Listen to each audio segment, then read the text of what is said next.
it wasn't personal, but it was personal. Um, because every day it was whoever wins this day is ultimately going to be the world champion.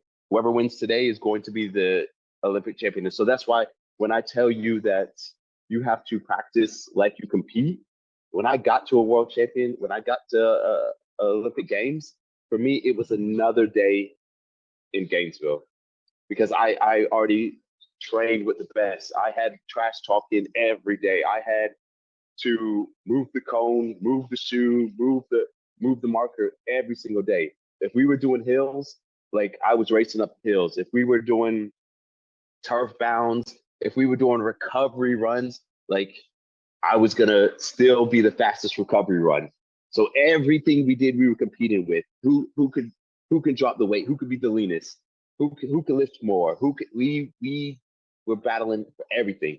And it got to the point where like coaches basically were separating us, but knew because the things we also didn't want to burn out, right? And so like it got to a point where it was getting too hot at training. And so he was like, okay, you guys separate. Christian go with the sprinters.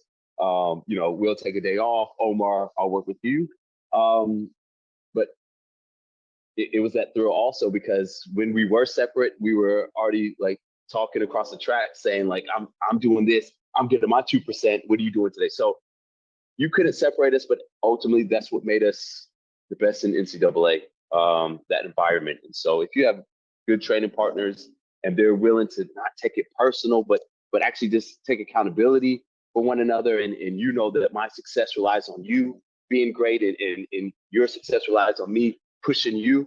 I mean, you guys can build each other, and having just a coach on top of that, like that's it. It's not about a great facility. It's not about it's about the will to win, the will to be great, the will to push your competitor, but your teammate, that you guys are going to ultimately make each other better.